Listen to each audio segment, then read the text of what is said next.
Hadirin jamaah sekalian, bapak-bapak, ibu-ibu, jamaah sholat subuh masjid Istiqomah. Terima kasih. Semoga segala dari Allah Subhanahu wa taala. Bapak Ibu sekalian hadir di masjid Istiqomah, semoga dimudahkan urusan kita, dikabulkan hajat kita, jauh musibah, jauh fitnah, jauh petaka. Bismillahirrahmanirrahim. Assalamualaikum warahmatullahi wabarakatuh. Oh iya.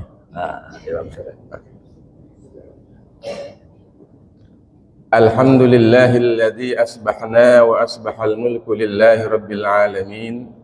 Allahumma inna nas'aluka khaira hadzal yaumi fathahu wa nasrahu wa nurahu wa barakatahu wa hudahu wa na'udzu bika min syarri ma fihi wa syarri ma ba'dahu. Allahumma shalli wa sallim wa barik ala sayyidina Muhammad wa ala alihi wa ashabihi ajma'in, amma ba'd. Qala Allah ta'ala fi kitabihil karim, a'udzu billahi minasy syaithanir rajim.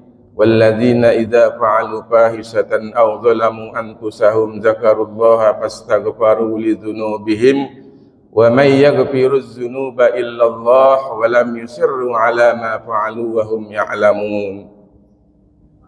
Bapak Ibu sekalian, jamaah salat subuh Masjid Al-Istiqomah, alhamdulillah pagi hari ini kita masih diberikan nikmat iman, nikmat Islam, dan nikmat sehat. Sebelum kita mulai, kita sama-sama beristighfar, memohon ampun kepada Allah Subhanahu wa taala. Mudah-mudahan segala dosa, khilaf, dan kesalahan kita diampuni oleh Allah Subhanahu wa taala. Astaghfirullah Rabbal baraya, astaghfirullah minal khataya, astaghfirullah Rabbal baraya, astaghfirullah minal khataya. Bapak Ibu sekalian, sebelum kita sampai kepada pokok bahasan kita, ada 3 kebiasaan Rasulullah ketika beliau berada di pagi hari. Yang pertama adalah beliau selalu mengucapkan kalimat raditu billahi rabba wa bil islami dina wa bi muhammadin nabiyya wa rasula. Kita baca ya Bu ya. Raditu billahi rabba wa bil islami dina wa bi muhammadin nabiyya wa rasula. Kata Rasulullah, man qala hina yusbihu wa hina yumsihu raditu billahi rabba wa bil islami dina salasa marrat kana alaihi haqqan ayyurdiyahu yaumal qiyamah.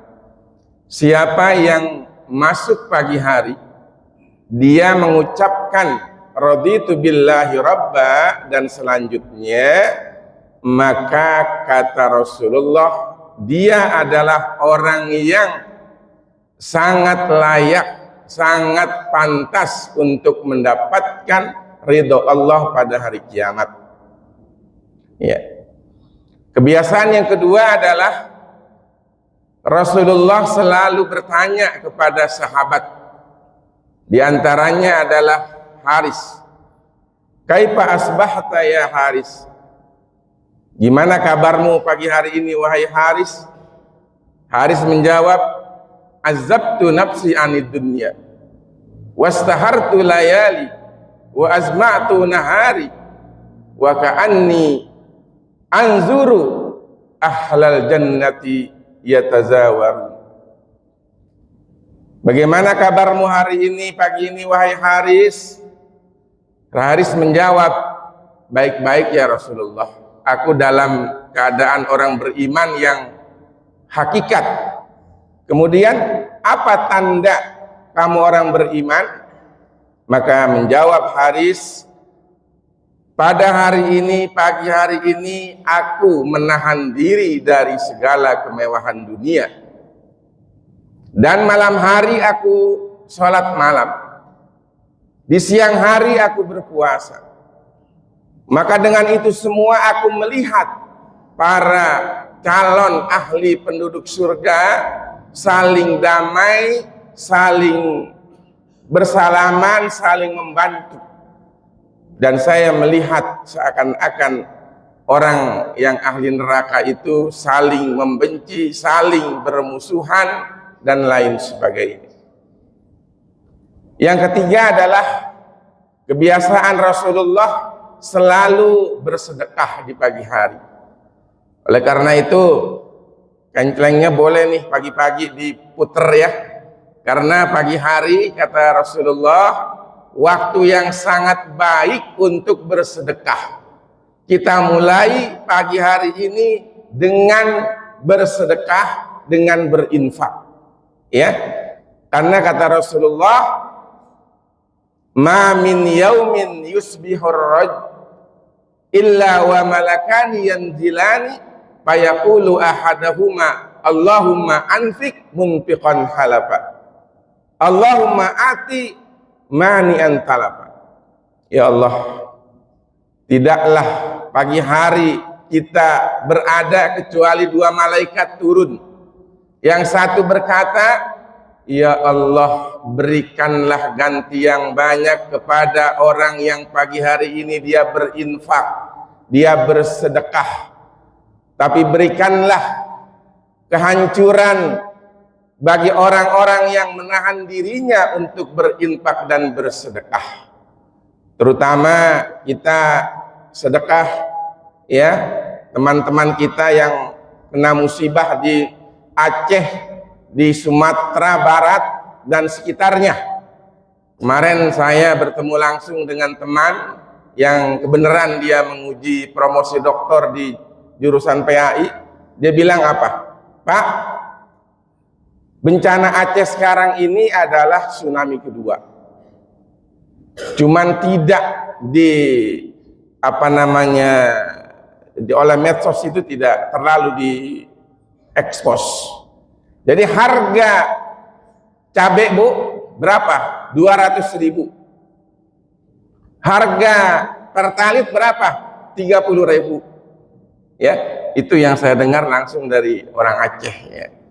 Orang Aceh. Dan kebiasaan yang selanjutnya Rasulullah itu selalu olahraga kalau pagi Bu ya. Bahkan dia sering berjalan dengan istrinya Siti Aisyah. Ini untuk selain kesehatan juga untuk mengakrabkan. Alhamdulillah di Istiqomah ini sudah ada PTM Metik namanya itu ya.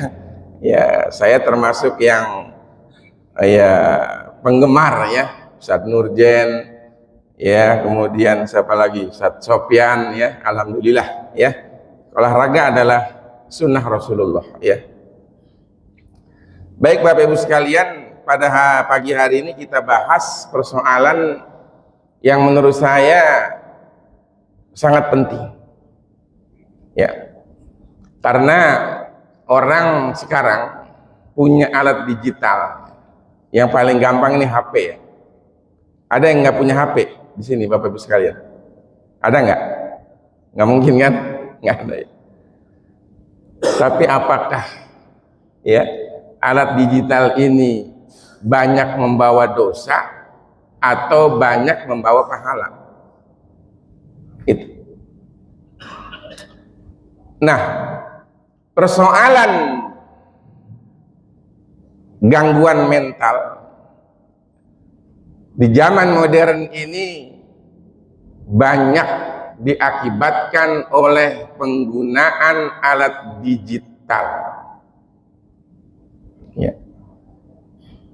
Bahkan dalam rilis PBB dalam bidang kesehatan, ya, dunia sekarang ini terancam oleh gangguan mental dikarenakan alat digital yang sangat luar biasa. Disimpulkan bahwa bagi remaja 1 dari 4 dari mereka terkena gangguan mental. Kemudian bagi orang dewasa 1 dari 5 dari mereka terkena gangguan mental. Gangguan mental itu apa, Bapak Ibu sekalian? Kondisi jiwa yang mengganggu kejiwaan kita di dalam berpikir, di dalam bertindak, di dalam berbuat, sehingga aktivitas kita itu jadi kacau. Kata orang sini jadi ruwet, ya, jadi ruwet. Itu bermula dari mana? Dari kondisi jiwa yang tidak sehat, kondisi mental yang rusak. Dan di antara gangguan mental orang-orang yang hidup di zaman digital ini adalah penggunaan digital yang sembarangan, gitulah ya, yang tidak proporsional. Di antaranya apa? Ya, orang banyak menggunakan HP tapi tidak proporsional. Yang pertama adalah gangguan stres. Kenapa? Karena dia ngintip selalu status orang lain.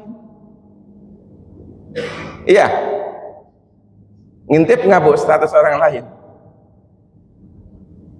Tetangganya dia di aplikasinya, wah, mobilnya baru, ya kan? Rumahnya hebat, bagus. Timbul rasa iri. Ini menyebabkan stres. Ya. Kemudian nonton film-film porno sekarang itu sangat mudah. Ya Bu ya, sangat mudah sekali. Ya. Kemudian apalagi ria. Ya kan, sedikit-sedikit status, sedikit-sedikit upload kehebatan, bisa ria. Ya, dan banyaklah, banyak sekali, ya, banyak sekali. Nah, oleh karena itu kita lihat juga dalam penggunaan digital di rumah nih Bu ya, banyak. Ini pengalaman juga nih ya, ibu-ibu, sering nggak HP-nya jatuh,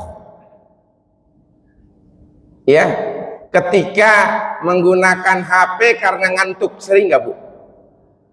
Pernah nggak Pak? Kalau saya sering itu, saking enaknya gitu kan, ngantuk jatuh, ya, banyak sekali, ya, suami istri gara-gara HP, gara-gara alat digital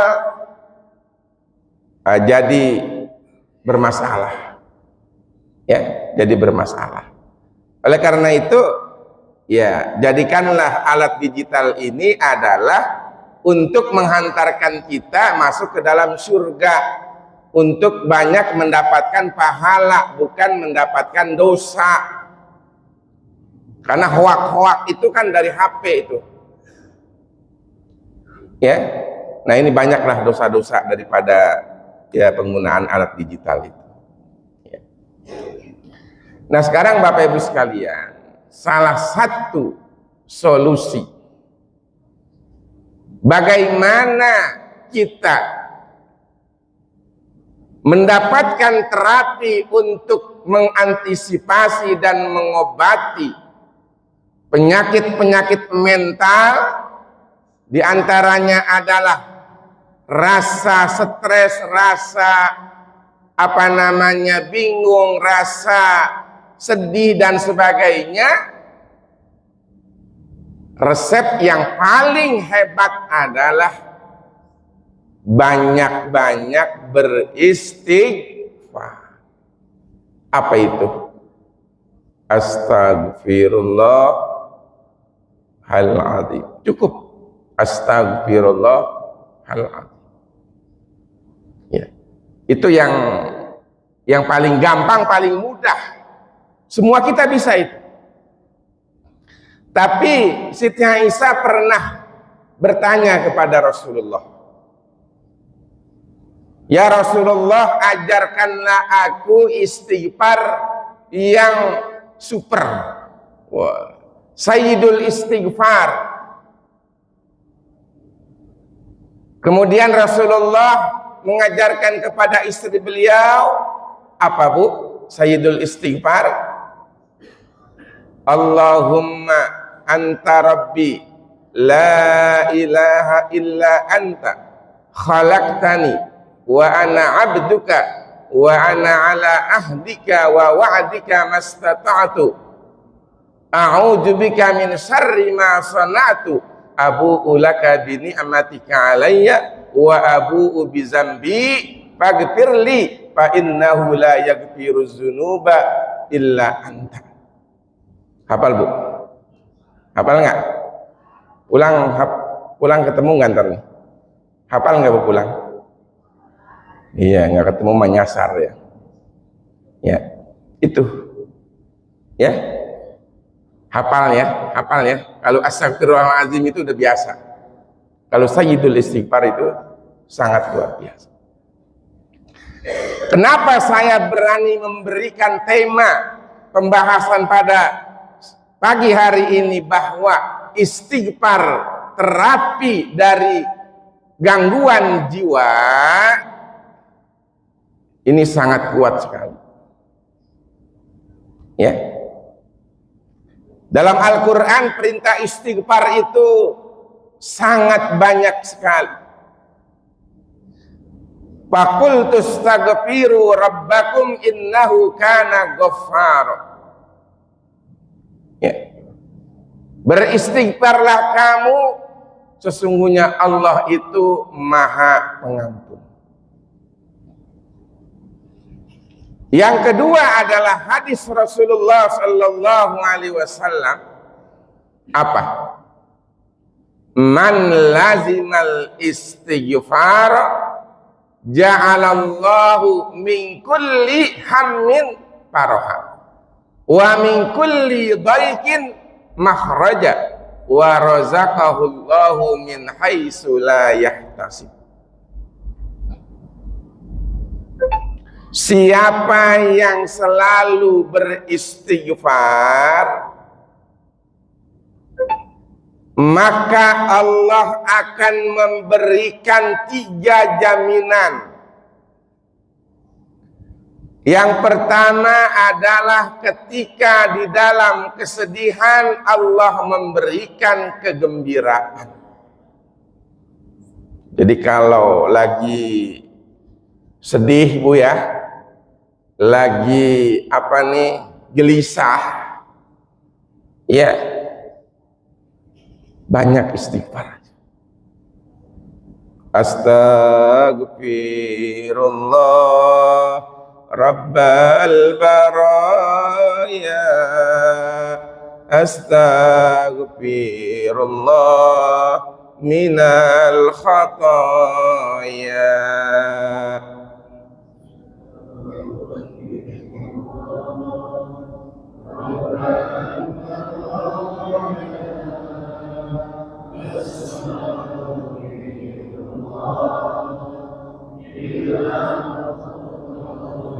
Ya, jangan kita pusing dengan tingkah laku istri kita. Jangan kita terlalu pusing dengan tingkah laku suami kita. Ya. Yang terpenting adalah saya berkewajiban untuk menafkahkan istri saya. Istri juga saya berkewajiban untuk memenuhi kewajiban saya sebagai istri. Jangan dipikirin. Terlalu dipikirin ada stres. Suaminya pulang malam ya, wah udah enggak, pasti mampir ya. Istighfar aja, astagfirullah, astagfirullah. Ya, karena yang memberikan ketenangan kita bukan orang lain, tapi kita sendiri.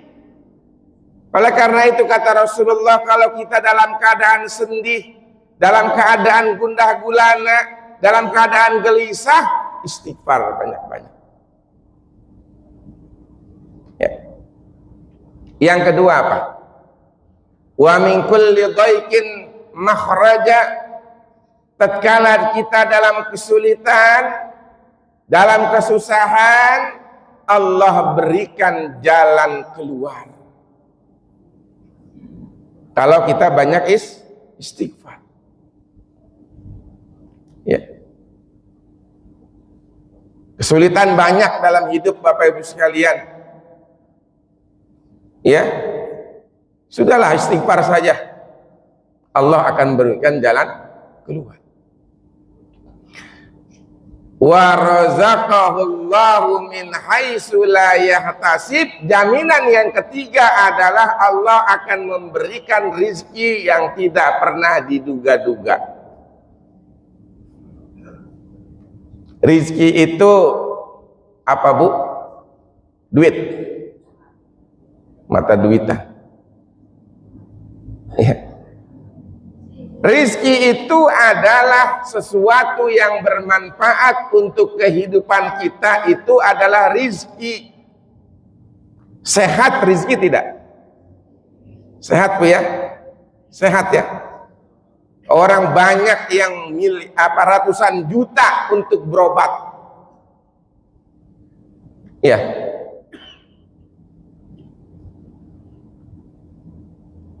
Lebih enak mana? Sehat duitnya cekak sedikit daripada sakit duitnya banyak. Lebih mana Bu? Tanurjan tuh 100. Lebih baik banyak duit, lebih banyak sehat dan duit banyak. Kan jarang yang begitu Bu ya. Ya. Ya. Dua-duanya ya. Banyak. Ya, duit banyak, ya kan?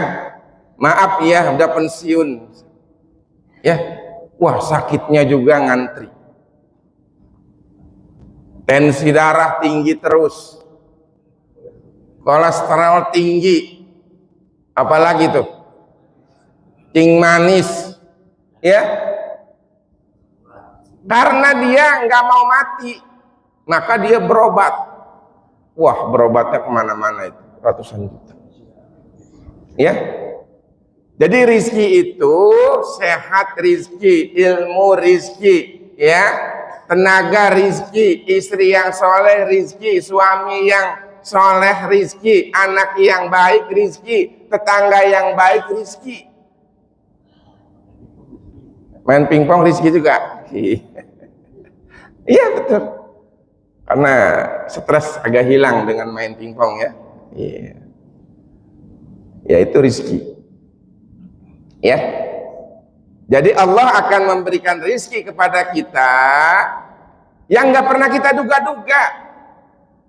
Kalau gaji itu sudah pasti segitu kan. Tiap bulan Pak Sofyan dapat sekian gajinya kan. Itu udah bisa dihitung.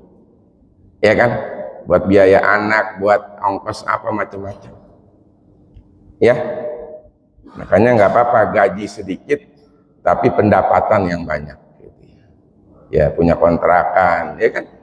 Apalagi Bu? Hah? Apa? Ya, nggak apa-apa.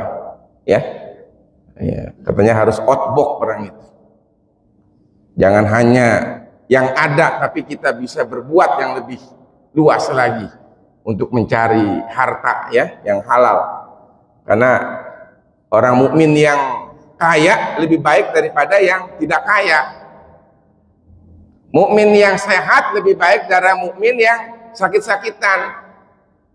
Mukmin yang kuat tenaganya lebih baik daripada mukmin yang kata orang sini apa letoy ya. Ya. Itu kan itu ajaran Islam. Ya, udah itu kan. Alasan ketiga kenapa istighfar. Ada dalam buku namanya Ushul Tarbiyah yang dikarang oleh Abdurrahman An-Nahlawi. Saya punya buku aslinya itu dan sudah diterjemahkan. Dia bilang apa?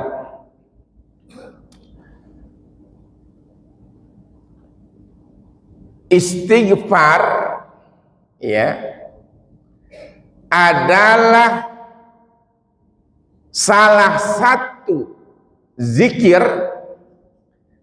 yang sudah terbukti dapat menyembuhkan penyakit-penyakit mental yang diderita oleh manusia. Itu ya.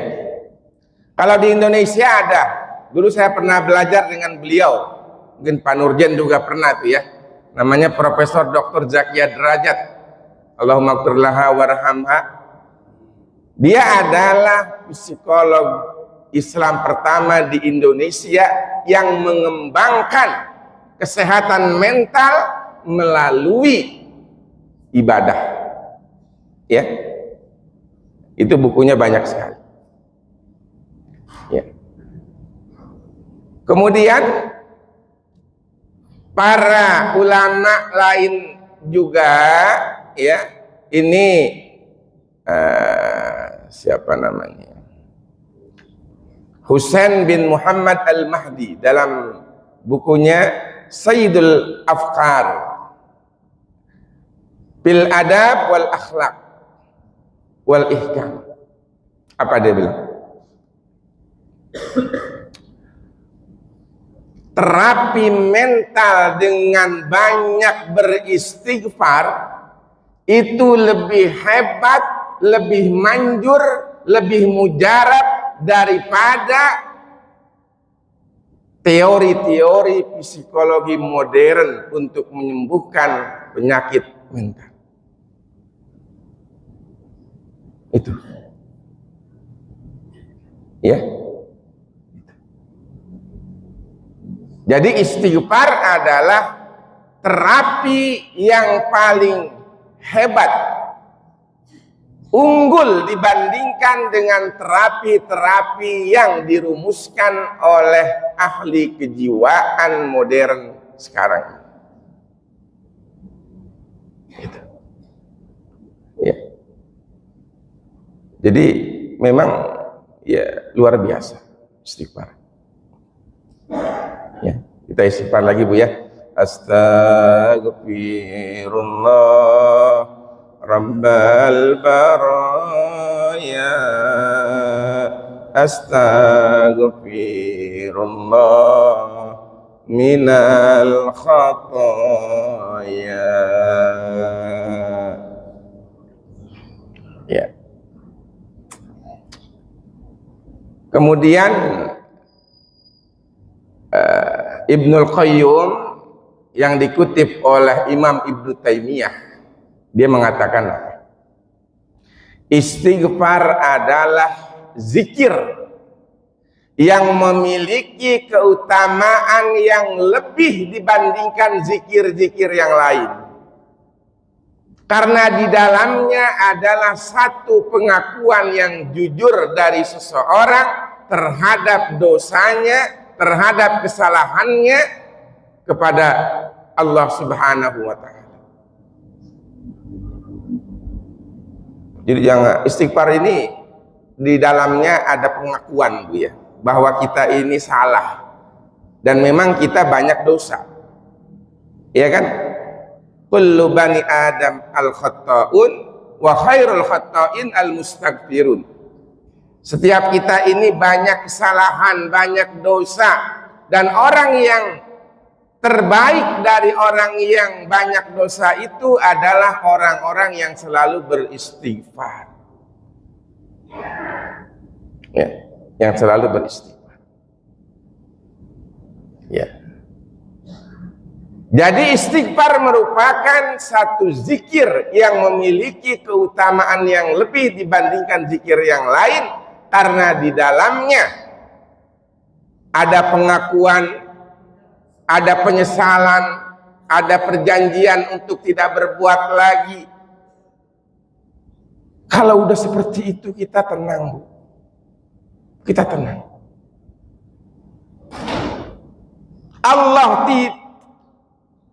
Kita tidak meminta pun Allah akan beri. Kan kita banyaknya doa.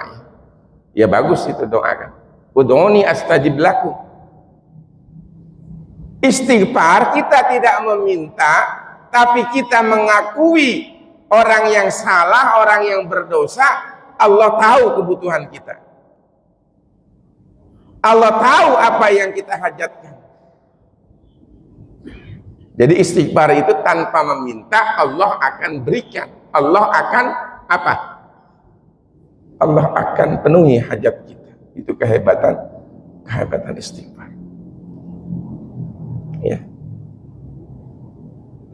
Banyak beristighfar, Bu, ya. Kita semua nih ya. Setiap hari, setiap saat kita banyak dosa. Ya, hati kita ini adalah yang menyebabkan dosa-dosa itu muncul. Dan setiap dosa itu akan ada satu titik di dalam hati kita. Nuktatun sauda namanya. Jadi hati kita yang tadinya putih, ya Bu ya, kalau kita berbuat dosa maka akan ternodai dengan satu titik hitam. Kalau kita berbuat dosa lagi akan menjadi hitam legamlah hati yang tadinya putih.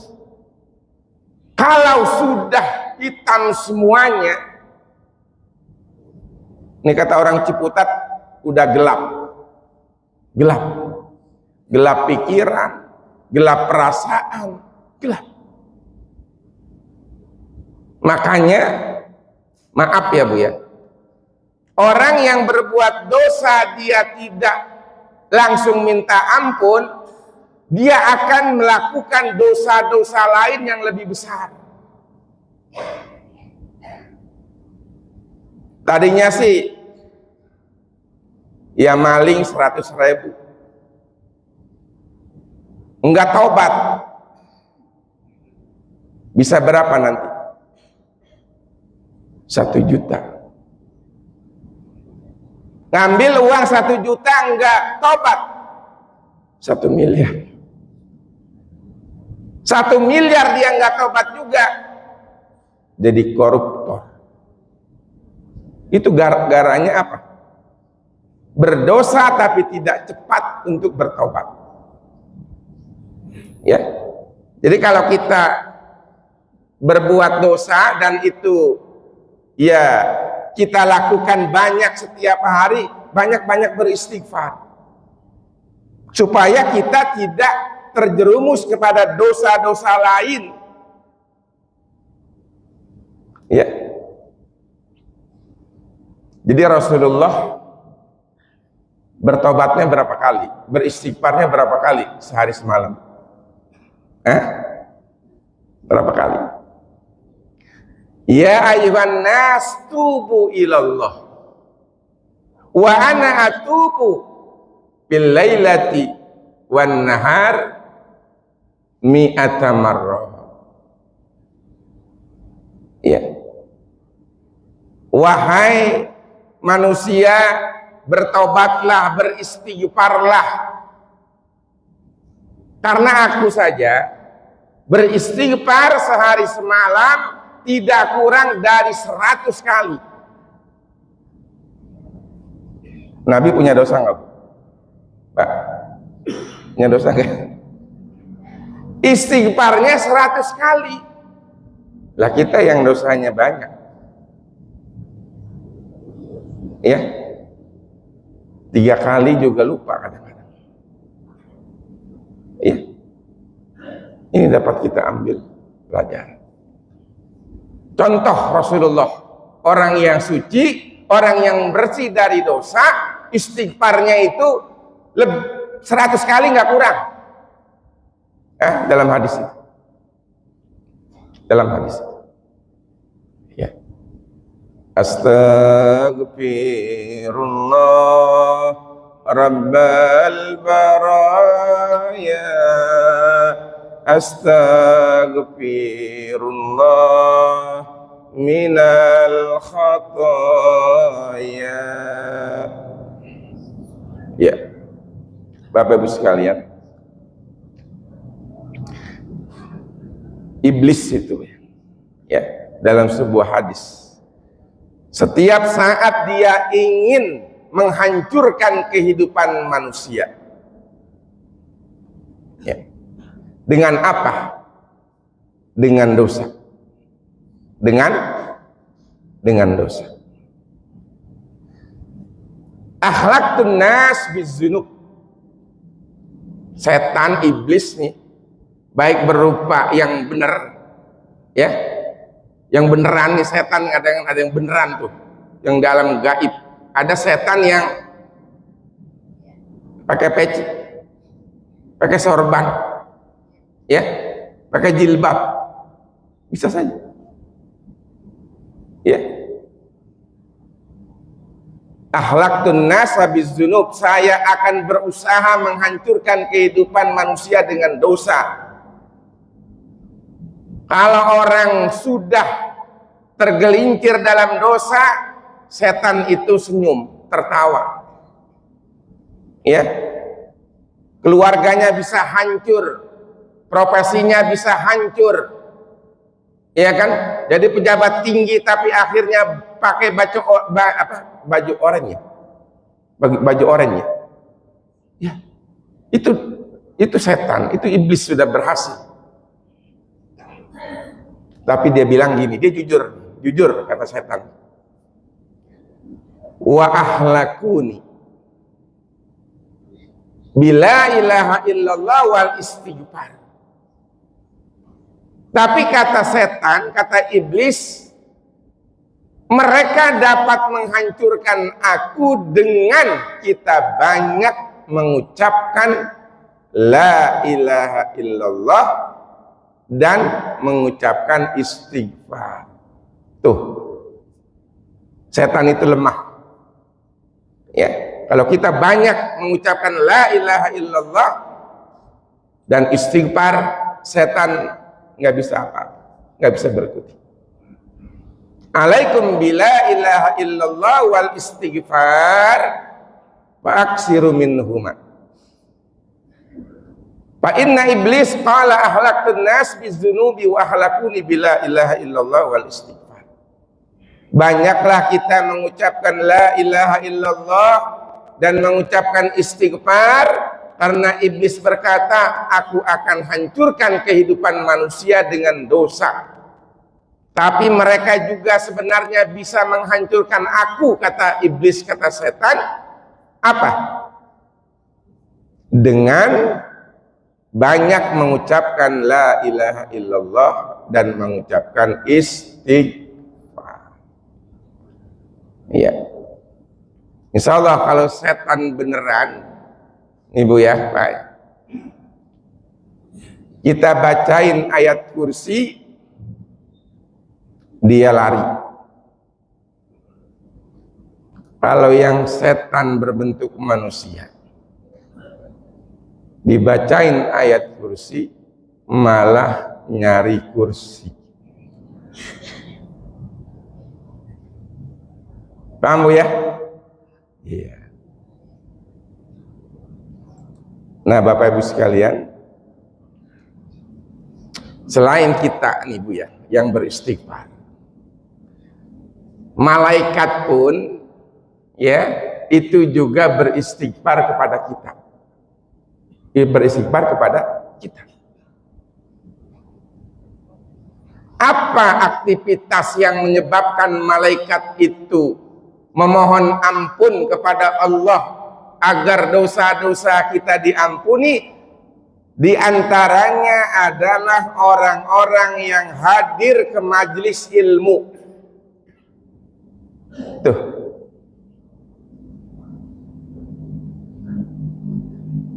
Man salaka tariqan yaltamisu fihi ilman sahalallahu tariqan ilal jannah. Siapa yang melakukan aktivitas yang di dalamnya itu ada kajian keilmuan, keislaman, maka Allah mudahkan dirinya untuk masuk ke dalam surga. Nih dalam hadis yang lain gini, itu di kitab Tanbihul Ghafilin ada. Jadi malaikat itu setiap hari ini turun, Bu, Pak. Diutus oleh Allah untuk mengecek, mengabsen siapa yang hadir ke majelis ilmu, dicatat, diabsen satu-satu kan. Kalau di sekolah kan alfabetis ya. Abdullah hadir nggak Abdullah? Abdullah hadir. B. Budi hadir. Iya. H. Khadijah hadir. Sampai yang terakhir dia. Jenal hadir. Jenab hadir nggak? Catat, dicatat. Setelah itu apa? Lapor kepada Allah. Apa laporannya? Pada tanggal 7 Desember di Masjid Istiqomah ada kajian keislaman yang dihadiri ini nih orang-orangnya. Pak Sofyan tuh dicatat namanya. Ya, Pak Nurdin, Pak Arid, Ustaz Ato, Ustaz Mahmud, Pak Joni, ya dicatat semua. Ngapain sih mereka kumpul? Mereka hanya minta dua. Pertama apa? Mereka ingin mendapatkan surga, memohon surga ya Allah. Allah nanya, kok minta surga? Apa memang mereka pernah masuk surga? Pernah masuk surga, Bu? Mau? Mau? Duluan ya. Enggak pernah. Tapi kenapa mereka kok minta surga? Kata Allah, apalagi kalau mereka sudah tahu masuk surga. Wah, mintanya. Yang kedua apa? Kata Allah, mereka minta perlindungan dari siksa api neraka. Allah nanya lagi, emang mereka udah pernah masuk neraka? Pernah, Bu? Pak, belum ya? Kenapa mereka belum pernah masuk neraka minta perlindungan dari api neraka? Apalagi kalau sudah pernah masuk. Terus malaikat nih, ya ini bahasa sinilah kalau bahasa kitab ya. Mereka datang itu cuman nyender aja, main HP aja. Datang juga ingin ketemuan doang, iya kan? Apa kata Allah? Tidak ada yang bahaya bagi mereka. Tidak ada yang sia-sia mereka. Meskipun tidur, ngantuk, kalau ada di majlis ilmu, kata Allah, ampuni dosa mereka. Itu, ya, ya, itu malaikat, ya, malaikat, ya. Jadi selain kita beristighfar dengan mengucapkan istighfar, kalau kita mau diampuni juga banyak hadirlah di majelis ilmu, ya, di majelis ilmu. malaikat. Bahkan dalam hadis yang lain bahwa orang yang menuntut ilmu, orang yang hadir ke majelis ilmu, maka dia dalam keadaan syahid sampai dia pulang kembali. Bahkan makhluk-makhluk yang ada di langit, yang ada di bumi, sampai ikan di lautan, mereka beristighfar untuk orang-orang yang menuntut ilmu. Itu luar biasa. Ya. Yang kedua apa, Bu? Kita kalau ada saudara, sahabat, teman kita sakit, jenguk, doain. Ini kata dalam hadis, maka orang yang menjenguk orang sakit itu akan dimintai ampun oleh malaikat, ya, agar dosa-dosanya diampuni oleh Allah Subhanahu wa Ta'ala. Ya. Banyak sekali, Ibu, ya, aktivitas kita yang menyebabkan kita itu akan mendapatkan ampunan dari Allah karena malaikat apa? Minta ampun kepada kita. Orang yang banyak berselawat, ya, orang yang nunggu sholat berjamaah, ya Bu, ya, banyak sekali aktivitas yang malaikat dia memohon ampun untuk kita agar dosa-dosa kita diampuni oleh Allah Subhanahu wa Ta'ala. Itu aja, Bu, ya. Enteng kan ya, cuma istighfar doang ya. Tapi kita coba ya mulai banyak beristighfar. Ya, dalam segala hal. Ya, menang olahraga istighfar aja, Ustaz Nurjan ya. Kalah istighfar. Itu kan? Ngelihat wanita cantik istighfar. Hah? Alhamdulillah. Ya Bu, ya. Jadi itu sekali lagi istighfar resep kejiwaan yang sudah ditetapkan oleh Allah, oleh Rasulnya, dan terbukti, ya, penelitian-penelitian bahwa istighfar adalah terapi yang paling hebat dibandingkan dengan terapi-terapi atau teori-teori yang dibuat oleh ahli kejiwaan modern ini. Gampang. Astaghfirullah Rabbal baraya, astaghfirullah minal khataya, astaghfirullah Rabbal baraya, astaghfirullah minal khataya. Itu saja Bapak Ibu sekalian, mungkin sudah agak lewat waktunya, tapi insya Allah kita akan mendapatkan keberkahan dari Allah Subhanahu wa Ta'ala.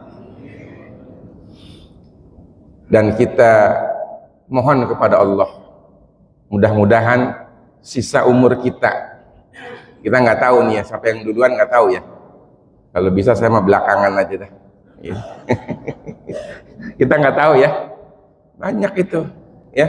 Maaf nih ya, ada yang lagi olahraga meninggal, ada ya. Iya, ada yang lagi di kafe meninggal, banyak. Ya, ada yang lagi ceramah ya, waduh, saya insya Allah enggak ya. Ada yang lagi ngaji, pernah kan Bu ya, meninggal. Ya, tapi usahakanlah kita meninggal di tempat-tempat yang baik, di masjid, di majlis taklim, kalau gitu ya, lagi ngajar ya, ya. Dan yang terpenting adalah bahwa nanti kita meninggal termasuk orang-orang yang selalu beristighfar kepada Allah Subhanahu wa Ta'ala. Sering saya katakan bahwa kita diciptakan dari tanah, ya Bu ya. Sekarang sedang berjalan di atas tanah. Sebentar lagi masuk kemana? Ke dalam tanah. Kalau sudah dalam tanah, jadi makanan apa?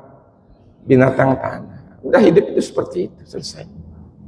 Ya, tapi yang membuat kemuliaan kita adalah bertakwa kepada Allah Subhanahu wa taala. Banyak beristighfar kepada Allah Subhanahu, sehingga nanti kita menutup hayat yang sangat singkat ini dalam keadaan husnul khotimah. Dan dipanggil oleh Allah dengan kalimat yang sangat indah, apa? Ya ayyatuhan nafsul mutmainnah irji'i ila rabbiki radiyatan mardiyah fadkhuli fi ibadi wadkhuli jannati. Wahai jiwa-jiwa yang tenang, yang bahagia karena banyak beristighfar, matilah kamu, kembalilah kamu ke hadirat Tuhanmu dalam keadaan ridha dan diridhai. Wahai jiwa-jiwa yang tenang, yang bahagia karena selalu bertobat, beristighfar, ya, masuklah engkau ke dalam barisan hamba pilihanku dari para nabi, para syuhada, para sholihin dan siddiqin. Wadkhuli jannati, wahai jiwa-jiwa yang tenang, yang bahagia karena banyak beristighfar, masuklah engkau ke dalam surgaku yang penuh dengan kenikmatan. Astaghfirullah Rabbal baraya, astaghfirullah minal khataya, Rabbi zidni ilman nafi'an wa wafiqni amalan maqbula wa wahabli rizqan wasi'a wa tub alaina taubatan nasuha wa tub alaina taubatan nasuha. Makan duren dari Bekasi. Sekian dan terima kasih. Assalamualaikum warahmatullahi wabarakatuh.